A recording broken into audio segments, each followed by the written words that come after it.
আসসালামু আলাইকুম বন্ধুরা, কেমন আছেন সবাই? আশা করি ভালো আছেন। আমি হারুন বিন জলিল কৃষকের স্বপ্ন চ্যানেলের পক্ষ থেকে আপনাদেরকে জানাই অভিনন্দন। হ্যালো বন্ধুরা, শেওলা জাতের স্থানীয় গোল বেগুন চাষের আরও একটি নতুন ভিডিও নিয়ে আপনাদের মাঝে চলে এসেছি। এখন স্ক্রিনে যেই জমিটি দেখতে পাচ্ছেন, এটি হচ্ছে আমার স্থানীয় শেওলা জাতের গোল বেগুন চাষের একটি 6 কাঠা অর্থাৎ 42% জমি। এখানে মোট আমি যেই চারা রোপণ করেছি প্রায় 1400 মতো চারা রোপণ করেছি। আলহামদুলিল্লাহ, বর্তমানে আমার বেগুন গাছের অবস্থা খুবই ভালো। বেগুন গাছগুলো খুবই ভালো রয়েছে। আমার পূর্বে যারা বেগুন চারাগুলো রোপণ করেছিল তাদের বেগুনের গাছগুলো আমি ঘুরে দেখেছি এবং আমার বেগুন গাছগুলোর সাথে আমি তুলনা করে দেখি। আমার বেগুন গাছের অর্ধেক পর্যন্ত তাদেরগুলো হয়নি। আর আমার এই জমিতে যে পরিচর্যাগুলো করা হয়েছে সেগুলো দেখতেই পাচ্ছেন যে আমার জমিতে কিন্তু যে আগাছা সেটা কিন্তু নেই। আমি কোদালের সাহায্যে আগাছাগুলো দমন করে ফেলেছি। গাছের যে গুড় রয়েছে সেই গুঁড়াতে কিছু কিছু আগাছা রয়েছে, আর তেমন কোনো আগাছা নেই। তবে আজকে আমার এই জমিতে ভিডিও করার একটা উদ্দেশ্য হচ্ছে, সেটি হচ্ছে এখন যে গাছের আকৃতি, গাছের যে গঠন আপনারা দেখতে পাচ্ছেন, মাশাআল্লাহ অনেকটাই সুন্দর। কারণ এই জমিতে মাত্র একবারই সার দেওয়া হয়েছে, সেটা আজ প্রায় 15 দিন হয়ে গেল। কিন্তু এখন সার দেওয়ার জন্য খুবই পারফেক্ট একটা সময়, সার দেওয়ার জন্য গুরুত্বপূর্ণ একটা সময় যাচ্ছে। কিন্তু সার দিচ্ছি না এই কারণেই, আমার যে এই যে গাছের গঠন, গাছের যে আকৃতি আপনারা দেখতে পাচ্ছেন, এবং গাছের যে ওয়েট সেটা কিন্তু অনেক। আমি যদি এখন আবার আমার এই জমিতে সার দিতে যাই তাহলে দেখা যায় যে গাছের যে ওজন সেটা কিন্তু ডাবল হয়ে যাবে।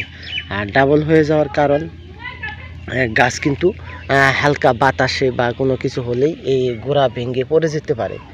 সেই কারণেই আমি আমার জমিতে এখন যে কাজটা করছি সেটা দেখতে পাচ্ছেন যে আমার কিন্তু কিছু কিছু গাছে আমি দেখে দেখে আপাতত খুঁটি মোতায়েন করেছি। এই যে কিছু কিছু গাছে খুঁটি দেওয়া হয়ে গেছে, তারপরে এখনও বাদ দেওয়া হয়নি। আমার এখন গুরুত্বপূর্ণ কাজই হচ্ছে আমার এই গাছগুলোকে প্রথম ধাপেই মানে এখন যে পরিস্থিতি রয়েছে এই পরিস্থিতিতে এই গাছগুলোকে আগে খুঁটি দিয়ে বেঁধে দিতে হবে। আমি যদি বেঁধে না দিই তাহলে দেখা যায় যে এই যে গাছের গোড়া দেখা যাচ্ছে, এখানে কিন্তু হালকা চাপ লাগলেই বা হালকা বাতাস আসলেই কিন্তু গাছটা ভেঙে পড়ে যাওয়ার সম্ভাবনা রয়েছে। গাছের যে মাথা, গাছের বা আগা রয়েছে, সেই কারণেই আমি সার দিচ্ছি না।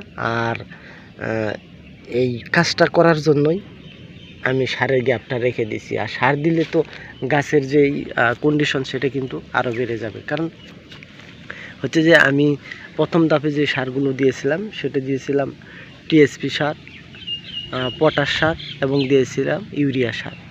আর এখন যে ডোজটা আমার জমিতে আমি করব সেটি করব হচ্ছে জিঙ্ক বোরনের যে ডোজ সেটা করব, অর্থাৎ মাটির যে অনুখাদ্যের একটা ডোজ সেটা কিন্তু আমার জমিতে আমি এখন করব। সেই কারণেই এই জিঙ্ক বোরনের ডোজটা করার পরেই দেখা যায় যে গাছের যে ব্যাক, গাছের যে গ্রোথ এটা কিন্তু 1 সপ্তাহের মধ্যেই ডাবল হয়ে যাবে। আর ডাবল হয়ে গেলে গাছের যে ওয়েট, গাছের যে ওজন হবে, ডালপালা বৃদ্ধি পাবে। গাছ কিন্তু নিচের যে গাছের সেটা কিন্তু উপরটাকে ধরে রাখতে পারবে না, ভেঙে পড়ার সম্ভাবনা রয়েছে। সেই কারণেই এখন যে কাজটা সেটি হচ্ছে যে আমার এই গাছগুলো যে রয়েছে এই গাছে কিন্তু প্রতিটা গাছেই কিন্তু আমি একটি করে খুঁটি দিয়ে দিচ্ছি। আর আপাতত দেখে দেখে দিয়ে দিচ্ছি, এগুলো যেহেতু আমার পুরাতন খুঁটি ছিল সেই খুঁটিগুলোকে কাজে লাগিয়েছি আমি। এখন নতুনভাবে খুঁটি করতে গেলে দেখা যায় যে সময়ের প্রয়োজন, সেজন্য যে গাছগুলো একটু সমস্যা মনে করি সেই গাছগুলোতেই আমি আমার এই খুঁটিগুলো দিয়ে দিছি। যাই হোক বন্ধুরা, আজকের ভিডিও তাহলে এখানেই শেষ করতে যাচ্ছি। আর ভিডিওটি যদি আপনাদের ভালো লাগে তাহলে অবশ্যই লাইক কমেন্ট শেয়ার করবেন। আর যারা আমার চ্যানেল নতুন তারা অবশ্যই আমার চ্যানেলটি সাবস্ক্রাইব করে রাখবেন। ধন্যবাদ।